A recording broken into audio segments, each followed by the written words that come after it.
Je me tenais devant moi-même, revoyant déjà mentalement le processus d'enregistrement à l'hôtel, avec mes emails de confirmation à code couleur et mes réservations de secours imprimées, j'étais préparée à tout sauf à ce qui s'est réellement passé. Lorsque l'hôtesse de l'air a apporté un plateau de champagne millésimé et de délicates flûtes, Chloé, qui filmait un vlog sur son téléphone, a tendu la main depuis le siège à côté de moi et a attrapé le verre avant même que je puisse prendre une gorgée. « Bois de l'eau, Léa, ton visage rougit et ça rend mal à la caméra, dit-elle sans même me regarder, puis elle a incliné son téléphone pour capturer la flûte, les bulles scintillant sous la lumière du plafond, avant d'ajouter « Laisse-moi juste tenir ce verre pour le check-in esthétique », détournant délibérément la caméra de moi, cadrant la prise de vue pour que je n'existe pas. Je l'ai regardée se filmer en train de faire semblant de siroter un champagne qu'elle ne boirait jamais, Chloé ne consommait jamais de calories qu'elle ne pouvait pas monétiser, tandis que je restais assise les mains vides. Dans la rangée devant, ma mère déballait un cadeau que Chloé venait de lui offrir, un foulard en soie Dior, gris colombe, avec de délicates bordures brodées.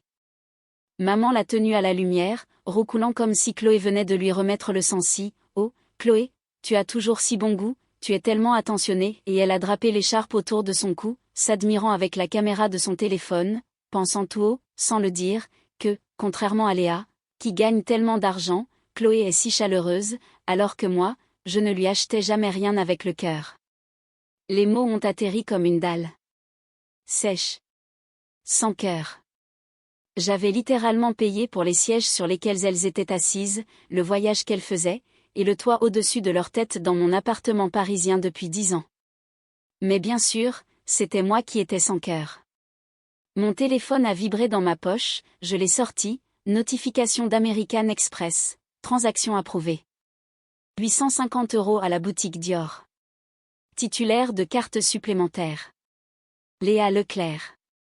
J'ai fixé l'écran, puis ma mère, caressant l'écharpe de doigts révérencieux, puis Chloé, qui balayait maintenant la cabine de première classe avec sa caméra, racontant d'une voix faussement haletante à quel point il était important de s'offrir du luxe. Elle avait acheté un cadeau pour notre mère avec ma carte de crédit, et acceptait maintenant des louanges pour son attention, tout en me traitant de sans cœur. L'hôtesse de l'air est revenue, son expression soigneusement neutre mais ses yeux pleins de gentillesse. Elle avait été témoin de tout l'échange, du vol de champagne, de la cruauté désinvolte de ma mère. Elle s'est penchée et a chuchoté « Mademoiselle Leclerc, souhaitez-vous que je vous apporte un verre frais ?» J'ai levé les yeux vers elle, elle était jeune, peut-être 25 ans, les cheveux tirés en un chignon serré et un badge nominatif indiquant Sophie. Elle n'avait pas à être gentille avec moi, ce n'était pas son travail de remarquer quand les passagers étaient maltraités par leur propre famille. « Non, merci » ai-je dit doucement, ma voix sonnant creuse même à mes propres oreilles. J'ai mis mes écouteurs anti-bruit et j'ai fermé les yeux, à travers le hublot, les nuages s'étiraient, blancs et intouchables à l'infini. Je n'étais pas encore en colère, j'étais juste terriblement, absolument déçue. La montre Cartier tic-taquait régulièrement à mon poignet, comptant les secondes jusqu'à ce que je comprenne enfin que certaines promesses ne valent pas la peine d'être tenues. Après l'atterrissage, la transition entre la chaleur pressurisée de la cabine et la réalité mordante des Alpes françaises fut instantanée. Le froid ne nous a pas seulement accueillis sur le tarmac de l'altiport de Courchevel, il nous a agressés. Un mur physique d'air glacial à moins 10 degrés qui semblait geler mon souffle dans mes poumons avant même que j'atteigne le terminal. Ma famille s'est regroupée autour du tapis à bagages, Chloé se filmant avec en toile de fond des équipements de ski et des parkas à bordure de fourrure. Je viens d'atterrir à Courchevel, a-t-elle gazouillé sur son téléphone, ambiance hivernale féerique, j'ai hâte de vous montrer le palace. Je me suis excusée pour trouver les toilettes, traînant ma valise cabine derrière moi. La salle de bain de l'aéroport était étonnamment élégante, lavabo en marbre, éclairage doux, le léger parfum de pin, j'ai posé mon sac contre le mur et j'ai ouvert le robinet, laissant l'eau froide couler sur mes mains. C'est là que j'ai entendu la voix de Chloé, venant de l'intérieur d'une des cabines, vive et paniquée. « Ne t'inquiète pas, j'aurai ce décor » a-t-elle sifflé dans son téléphone, la suite master aux RL à une baignoire jacuzzi donnant sur les montagnes. J'ai déjà signé le contrat avec cette marque de lingerie française, si je ne poste pas les photos d'ici lundi, ils me poursuivront pour rupture de contrat. J'ai figé, l'eau coulant toujours sur mes mains. Elle a continué, l'éclairage est parfait pour la séance photo. Je l'ai repéré en ligne. Mon agent leur a déjà envoyé des maquettes avec cette salle de bain exacte. Si je ne livre pas, je suis fichu. Le contrat est pour 1500 € et je les ai déjà dépensés. J'ai coupé le robinet lentement. La suite master. Elle ne m'avait pas demandé si elle pouvait y rester, elle avait simplement supposé, non, elle avait déjà planifié que la meilleure chambre lui reviendrait. Elle avait signé des contrats, fait des promesses à des sponsors, construit tout un plan d'affaires autour d'une chambre que je payais, dans un voyage que j'avais organisé, sans jamais envisager une seule fois que je puisse vouloir quelque chose pour moi. J'ai séché mes mains avec soin, regardant mon reflet dans le miroir. Mon visage avait l'air fatigué. J'avais l'air de quelqu'un qui tournait à vide depuis des années et qui ne le remarquait que maintenant. Lorsque Chloé a émergé de la cabine, elle a sursauté en me voyant. « Léa, tu m'as fait peur. » Elle a rangé son téléphone dans son sac. « Depuis combien de temps es-tu là ?»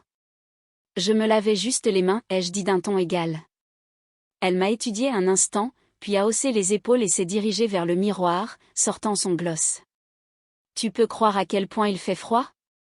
Je prends des massages aux pierres chaudes tous les jours, c'est sûr. Tu as bien réservé le forfait spa, n'est-ce pas ? J'ai tout réservé, ai-je dit. Parfait. Elle a claqué ses lèvres. Bon, allons-y. Je veux arriver à l'hôtel et commencer à filmer avant que la lumière ne change. Nous sommes arrivés aux RL 30 minutes plus tard dans un SUV noir que j'avais organisé. L'hôtel se dressait contre la montagne comme sorti d'un rêve, tout en pierre et en bois avec des baies vitrées qui reflétaient les pics enneigés. Le hall était époustouflant, plafond vertigineux, une immense cheminée crépitant de vrai bois, des colonnes de marbre qui luisaient sous les lustres en cristal. Monsieur Dubois, le directeur général, nous a accueillis personnellement. Il avait la cinquantaine, cheveux argentés, avec le genre de calme compétence qui vient d'années de gestion des ultra-riches et de leurs drames. Mademoiselle Leclerc, a-t-il dit, me tendant la main, à moi, pas à mon père, pas à ma mère, à moi, car il avait fait ses recherches et savait exactement qui payait la note. Bienvenue aux RL. Vos chambres sont prêtes. Il a fait un geste vers la réception, où 4 cartes clés attendaient dans de petites pochettes en papier, chacune estampillée du logo de l'hôtel. Chloé s'est élancée immédiatement, sa main s'allongeant pour saisir la carte étiquetée Suite Master. J'ai attrapé son poignet. Non, Chloé. Elle m'a regardé comme si je venais de parler une langue étrangère. Quoi ? Tu n'as pas payé ce voyage, ai-je dit, ma voix basse et posée. La suite master est pour moi. Tu peux prendre l'une des chambres de luxe en bas. Son visage s'est transformé. Le sourire Instagram a disparu, remplacé par quelque chose de laid et de désespéré. Ne sois pas si égoïste. Tu ne prends même pas de photos. J'ai besoin de cette chambre. Ce n'est pas mon problème. Donne-moi ça.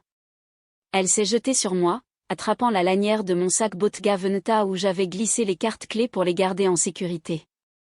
J'ai tenu le sac fermement par instinct, tirant en arrière. Chloé, arrête. Nous nous sommes débattus un instant, là, au milieu du hall, ses ongles parfaitement manucurés s'enfonçant dans le cuir. Mon épaule s'est tordue lorsqu'elle a tiré plus fort.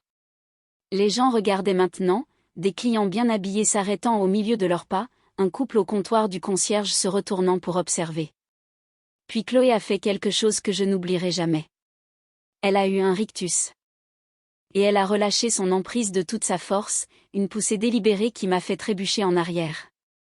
La perte soudaine de résistance m'a fait perdre l'équilibre.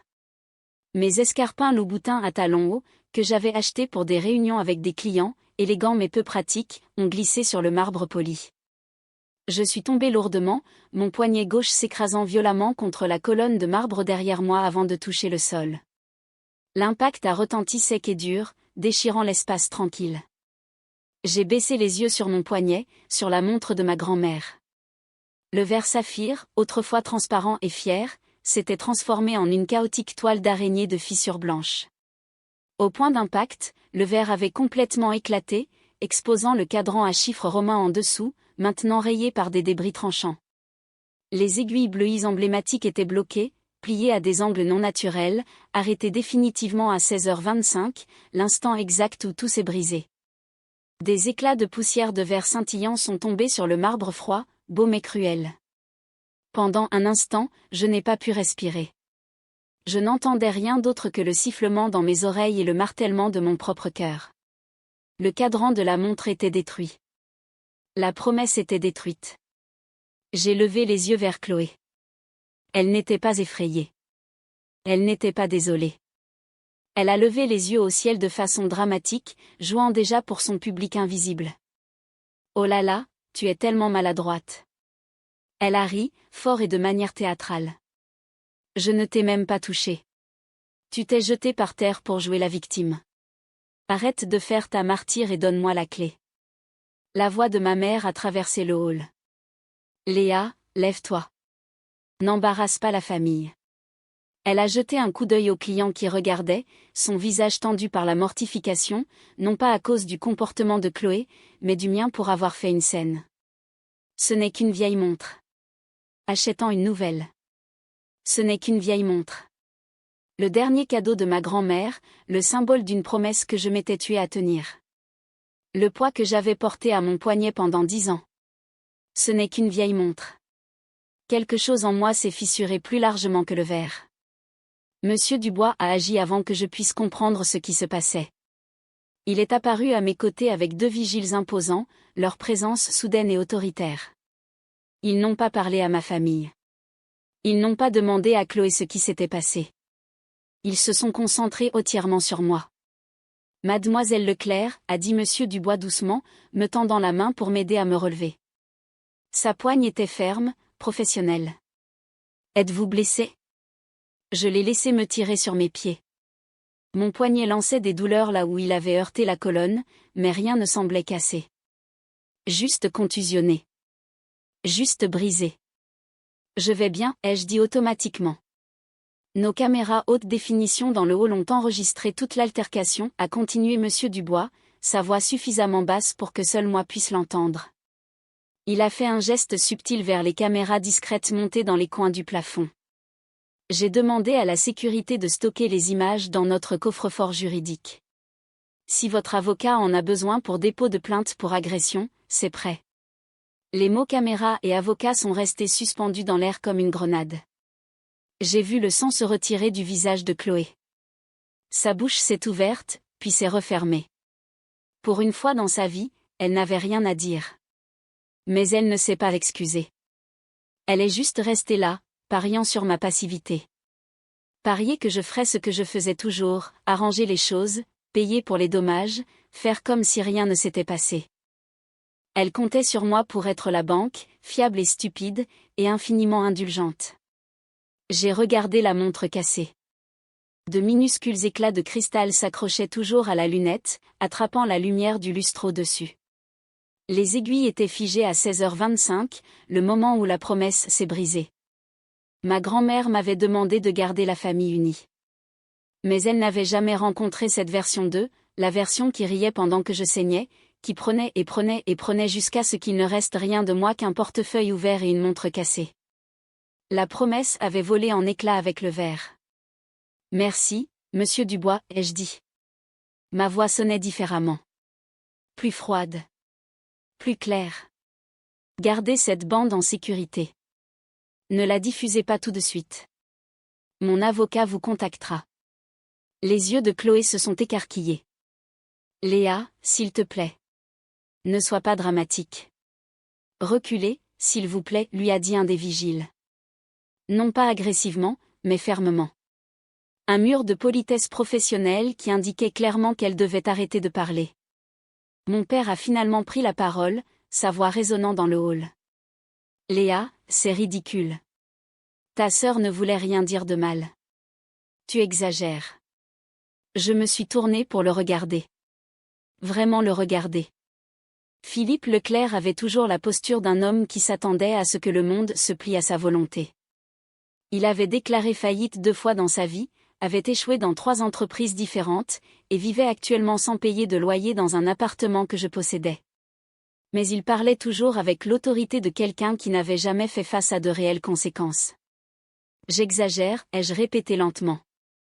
Elle a détruit un héritage familial irremplaçable et en a ri. Mais c'est moi qui suis dramatique. C'était un accident, a ajouté ma mère, Catherine Leclerc, serrant son nouveau foulard Dior, celui que j'avais payé sans le savoir, comme s'il pouvait la protéger de la tension crépitante dans le hall. Chloé ne te ferait jamais de mal exprès. J'ai presque ri. Ne me ferait jamais de mal exprès. Comme si les 10 dernières années n'avaient pas été une masterclass de cruauté désinvolte. Comme si chaque commentaire sournois, chaque exploitation de mon argent, chaque moment où j'étais traité comme un distributeur automatique sur pattes n'avait pas été un choix délibéré. Monsieur Dubois, ai-je dit, tournant le dos à ma famille. J'aimerais vous parler en privé à la réception. Bien sûr, mademoiselle Leclerc. Je me suis éloignée d'eux, mes talons claquant sur le marbre. Chaque pas me semblait plus léger que le précédent, comme si je me débarrassais d'un poids que je n'avais pas réalisé que je portais. Derrière moi, j'ai entendu Chloé murmurer quelque chose à nos parents, mais je ne me suis pas retournée. Monsieur Dubois m'a conduite à l'extrémité du comptoir de la réception, loin des autres clients. La jeune femme travaillant sur l'ordinateur s'est discrètement écartée pour nous laisser de l'intimité. Je m'excuse pour le dérangement, a-t-il dit doucement. Vous n'avez pas à vous excuser. J'ai posé mon sac sur le comptoir et j'ai sorti mon téléphone. Je dois vous demander quelque chose, et j'ai besoin que vous soyez honnête avec moi. Bien sûr.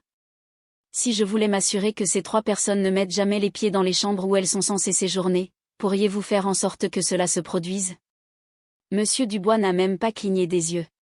Il avait probablement vu des demandes plus étranges de la part de clients fortunés. La réservation est à votre nom, mademoiselle Leclerc. Vous avez toute autorité sur les chambres. Même si nous avons dépassé le délai d'annulation de 24 heures? Les politiques d'annulation sont conçues pour protéger les revenus de l'hôtel, a-t-il dit avec prudence. Si vous êtes disposé à payer pour les chambres qu'elles soient occupées ou non, alors les chambres sont vôtres et vous en faites ce que vous voulez. Je l'ai regardé, vraiment regardé. Il comprenait exactement ce que je demandais. Et il me disait, dans le langage prudent de l'hôtellerie haut de gamme, qu'il m'aiderait. Combien cela coûterait-il, ai-je demandé. De payer pour les 4 chambres, mais de n'en utiliser qu'une? Il a tapé quelque chose sur l'ordinateur, ses doigts bougeant rapidement sur les touches. Les 2 chambres supplémentaires s'élèvent au total à environ 14 000 € pour le séjour de 3 nuits. Combiné à votre suite master et aux frais accessoires, le montant total serait d'environ 25 000 €. 14 000 € pour laisser ma famille dans le froid. J'ai pensé à ma grand-mère, me tenant la main dans son lit d'hôpital. J'ai pensé à la promesse que j'avais faite. J'ai pensé à la montre, maintenant irréparable. Puis j'ai pensé à Chloé qui riait pendant que je tombais. À ma mère me traitant de sans cœur tout en portant un foulard à 850 € que j'avais payé. À mon père me disant que j'exagérais alors qu'il vivait sans loyer dans mon appartement. J'ai sorti ma carte American Express Black et je l'ai posée sur le comptoir. Facturer le montant total, ai-je dit. Mais je ne veux qu'une seule carte clé qui fonctionne. La mienne. Monsieur Dubois a pris la carte, son expression inchangée. Compris, mademoiselle Leclerc. Y aura-t-il autre chose? Oui, ai-je dit. J'aimerais que vous désactiviez immédiatement les 2 autres cartes clés, et s'ils demandent pourquoi elles ne fonctionnent pas, dites-leur de s'adresser directement à moi. Les coins de sa bouche ont tressailli. Pas tout à fait un sourire, mais proche. Ce sera un plaisir. Je me suis séparée de ma famille, restant à la réception avec Monsieur Dubois pendant qu'il rôdait près du tas de bagages à environ 6 mètres de là. Il pouvait me voir parler, me voir remettre ma carte de crédit, mais il ne pouvait pas entendre ce que je disais. Ma mère continuait de jeter des regards, son visage pincé par la curiosité et l'irritation. Chloé avait les bras croisés, tapant du pied impatiemment. Mon père regardait sa montre toutes les 30 secondes comme un homme habitué à ce que les autres se dépêchent pour lui. Monsieur Dubois a glissé ma carte avec une efficacité rodée. Concernant les 2 chambres restantes, mademoiselle Leclerc, a-t-il dit, sa voix basse et professionnelle. Je dois vous informer que la politique d'annulation de 24 heures signifie qu'il n'y a pas de remboursement si vous choisissez d'annuler à ce stade. Je l'ai regardé droit dans les yeux. C'était le moment. Le point de non-retour. Monsieur Dubois, vous vous méprenez. Je ne veux pas de remboursement. J'ai observé son expression attentivement. Il n'a pas bronché, n'a montré aucune surprise. Il a simplement attendu que je continue.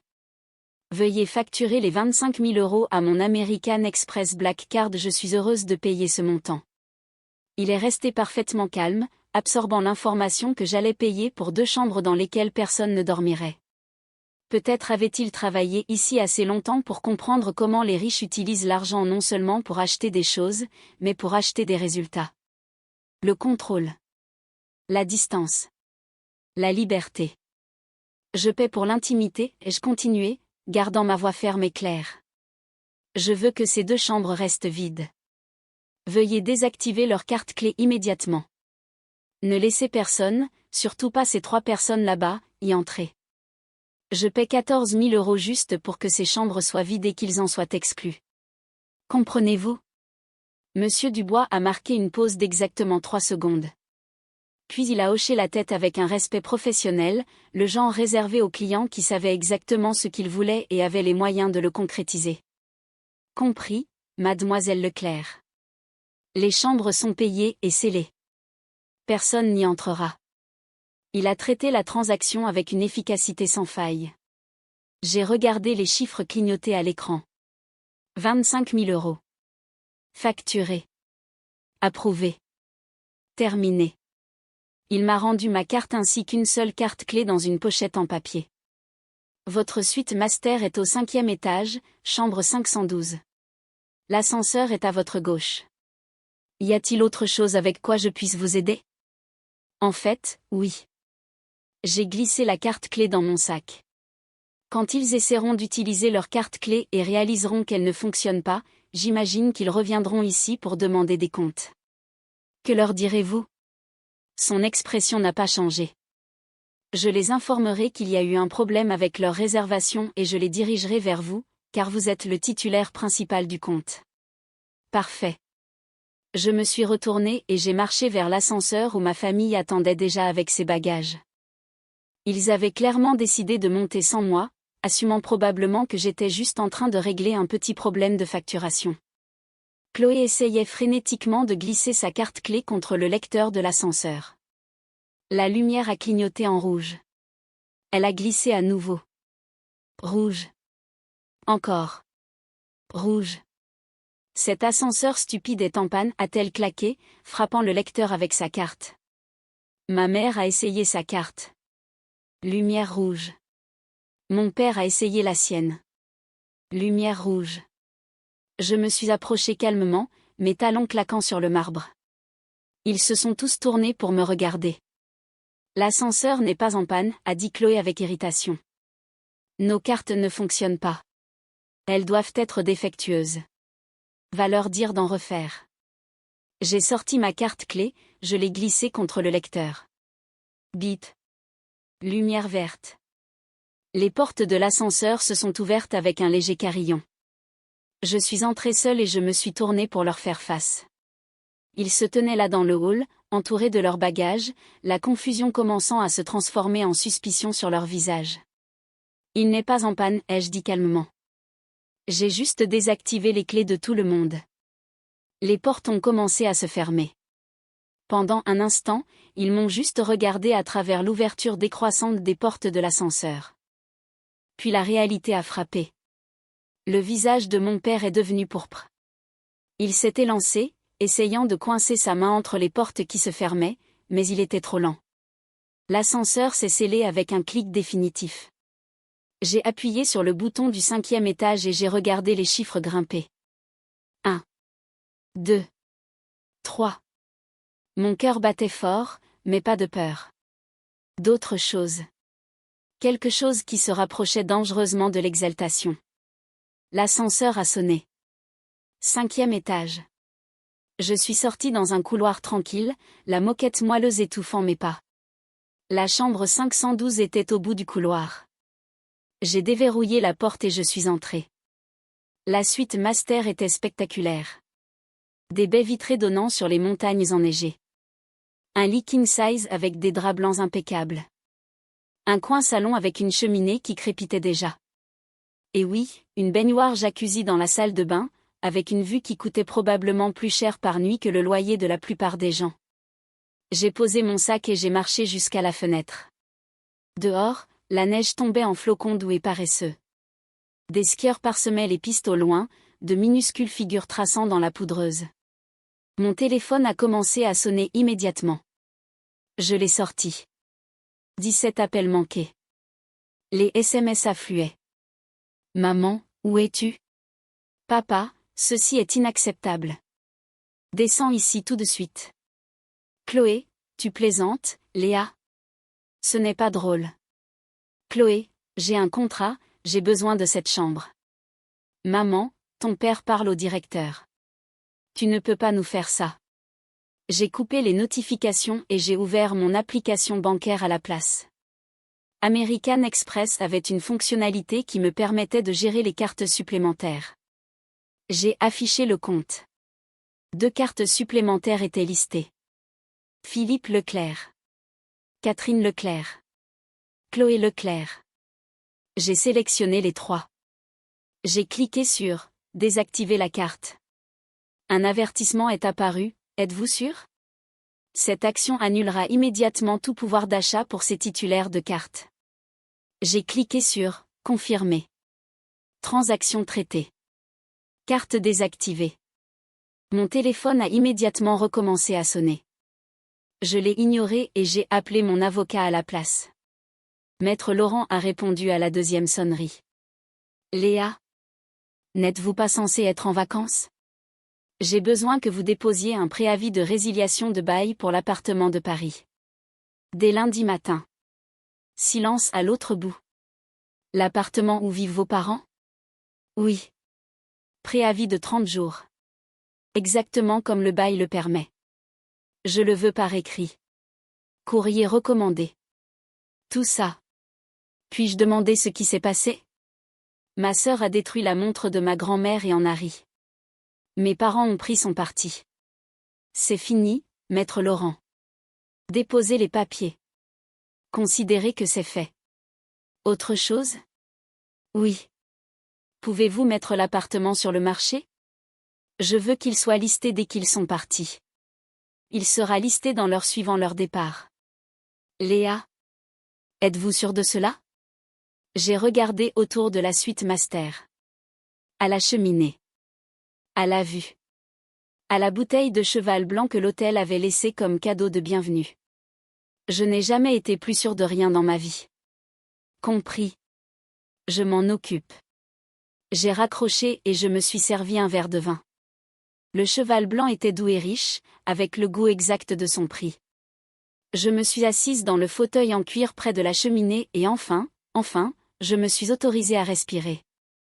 Mon téléphone a vibré. Un appel cette fois, pas un SMS. Chloé. J'ai répondu et j'ai mis en haut-parleur. Léa. Sa voix était stridente, paniquée. Qu'est-ce qui se passe? Nos cartes ne fonctionnent pas. Je sais, ai-je dit calmement, prenant une autre gorgée de vin. Je les ai désactivées il y a environ 10 minutes. Tu ne peux pas faire ça.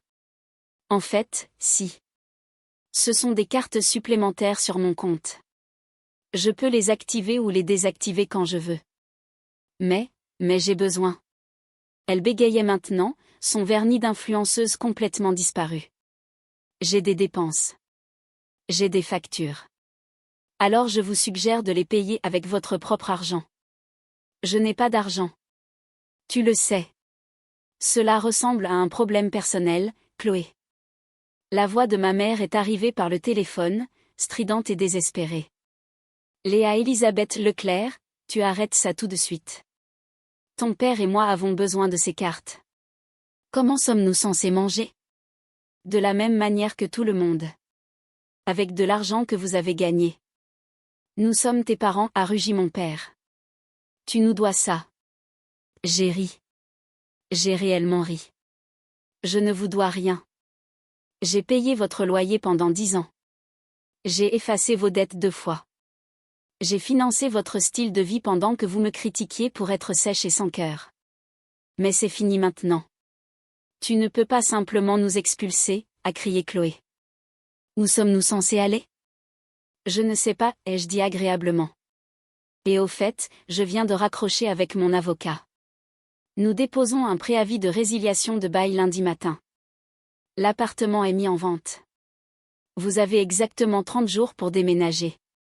Le silence à l'autre bout était assourdissant. Puis ma mère a commencé à pleurer. Léa, s'il te plaît. Tu ne peux pas nous faire ça. Nous sommes une famille.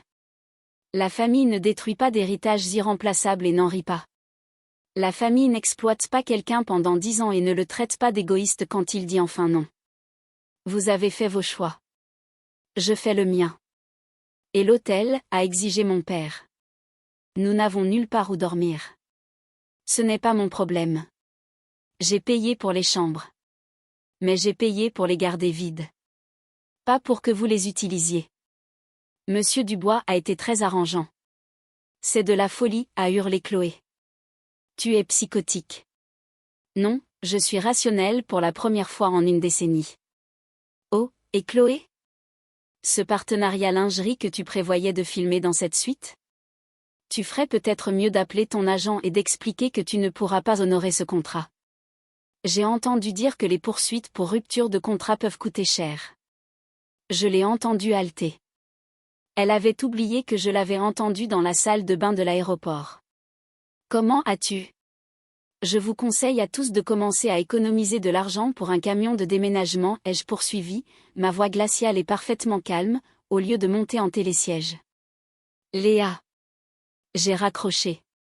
Pendant un instant, je suis restée assise dans le silence de la suite master, le feu crépitant doucement, la neige tombant derrière les fenêtres. Puis je me suis levée, j'ai marché jusqu'à la salle de bain et j'ai commencé à faire couler un bain dans cette baignoire jacuzzi ridiculement chère. J'ai aperçu mon reflet dans le miroir. Mon poignet était déjà contusionné là où j'avais heurté la colonne.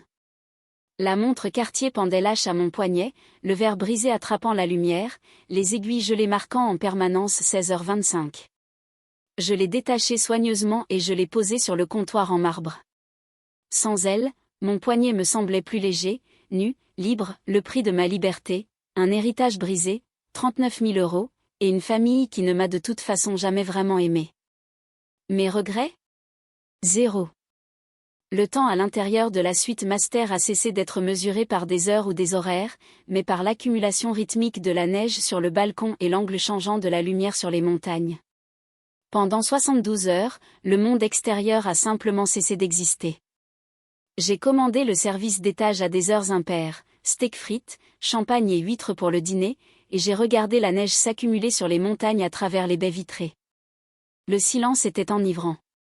Pas de crise fabriquée, pas de culpabilisation déguisée en dîner de famille. Juste moi, la cheminée qui crépitait et le genre de paix que je n'avais pas ressenti depuis des années. Je n'ai pas beaucoup pensé à où ma famille était allée jusqu'au moment du départ, lorsque Monsieur Dubois a mentionné en passant qu'ils avaient pris un car régional jusqu'à un hôtel bas de gamme à 2 villes de là. Apparemment, aucun d'eux n'avait assez d'argent liquide pour la moindre nuit d'hôtel à Courchevel après leur virée shopping. L'image de Chloé, qui passait autrefois 20 minutes à se plaindre que la mousse de son latte n'était pas digne d'Instagram, prenant un bus pour un Formule 1 m'a fait sourire dans mon café. Le vrai chaos a commencé lorsque j'ai atterri à Paris. Mon téléphone a explosé de notifications au moment où j'ai désactivé le mode avion. Des SMS d'anciens amis d'université à qui je n'avais pas parlé depuis des années. Des messages privés de contacts professionnels. Même mon coiffeur a envoyé un message inquiet. Ils avaient tous vu le direct de Chloé. Je l'ai regardé une fois, ma mâchoire se serrant à chaque mot. Elle était là, l'air éploré et tremblante dans cette horrible chambre d'hôtel bas de gamme, racontant une histoire sur sa sœur aînée abusive, qui avait abandonné des parents âgés dans une tempête de neige et l'avait agressée physiquement dans le hall d'un palace. Elle avait même réussi à y intégrer des bêtises sur le fait que j'étais jalouse de sa carrière d'influenceuse à succès. Les commentaires étaient vicieux, des étrangers me traitant de monstre. Exigeant que je sois annulée. Certaines âmes particulièrement créatives avaient déjà trouvé l'Instagram de mon agence d'architecture d'intérieur et laissaient des avis à une étoile qu'ils ne pourraient jamais poster. J'ai senti l'ancien instinct monter. Le besoin de me défendre. D'expliquer. De faire comprendre aux gens. C'est ce qu'aurait fait l'ancienne Léa. Écrit un long post. Fournit le contexte. Implorer la compréhension. Au lieu de cela, j'ai ouvert mon ordinateur portable et composé exactement un email. A. chloé.leclerc@gmail.com. cc. philippe.leclerc@gmail.com. catherine.leclerc@gmail.com. Objet. Notification juridique. Pièce jointe. Rapport d'incident Courchevel. PDF. Notification de quitter les lieux. PDF. Le rapport d'incident était magnifiquement officiel, signature de Monsieur Dubois en bas, papier à en-tête juridique de l'hôtel en haut, et une ligne particulièrement pertinente mise en évidence. Les images de sécurité confirment que Mademoiselle C. Leclerc a initié un contact physique en s'emparant des biens personnels de Mademoiselle L. Leclerc, preuve vidéo conservée pour d'éventuelles poursuites judiciaires. L'avis d'expulsion était encore meilleur, 30 jours pour partir, propriété mise en vente, droit de résidence résilié. Mon message contenait une seule phrase, je ne discute pas avec les menteurs. Si cette vidéo diffamatoire n'est pas supprimée dans 10 minutes, mon avocat assignera les images de sécurité de l'hôtel et déposera une plainte pour agression et diffamation. Le compte à rebours est lancé. J'ai appuyé sur envoyer à 18h47. La vidéo a disparu à 18h55.